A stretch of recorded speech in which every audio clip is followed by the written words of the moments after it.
President Lee Jae Myung has pledged to set up a strategic fund to support investments in areas such as AI and renewable energy. Our Yoon Jung-min reports from the presidential office. The emergency meeting on economic affairs will shift to one seeking growth engines in the long term as the fully-fledged new government takes shape. That was according to President Lee Jae Myung on Wednesday as he presided over the third emergency economic meeting at his office, hinting at where the economy is headed for the next 5 years. 우리 국민 주권 정부는 실용적인 시장주의 정부가 될 것입니다. 성장의 기회와 동력을 만들기 위해서 기업을 또 기업 활동을 지원하고 격려하는 그런 정부가 될 것이라고.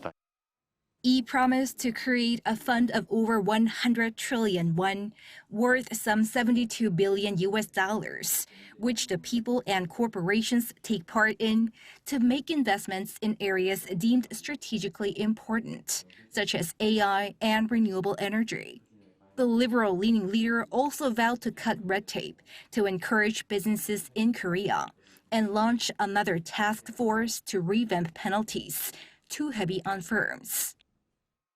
과도한 경제 형벌로 기업의 경영 활동이 위축되지 않도록 정부 내에 경제 형벌 합리화 TF도 곧바로 가동하도록 하겠습니다. 이번 정기 국회에서부터 본격적인 정비를 해서 1년 내 30% 정비 같은 명확한 목표를.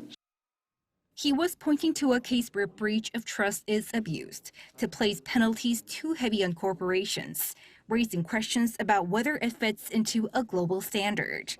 Another pillar for growth was on achieving balanced regional growth for a country where too much concentration on its capital area has often been cited as a factor that threatens the sustainability of the nation.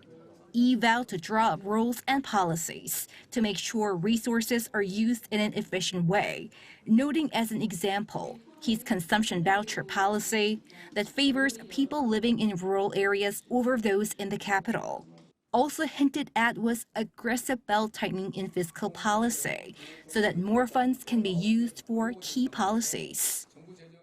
With regard to next year's budget, President Lee ordered a bold restructuring of budgets that yield very little or are used routinely. Details of the new government's growth strategy will be unveiled in August, based on what was discussed on Wednesday, apparently taking into account not so favorable conditions, such as low growth and higher prices. Yoon Jung-min, Arirang News.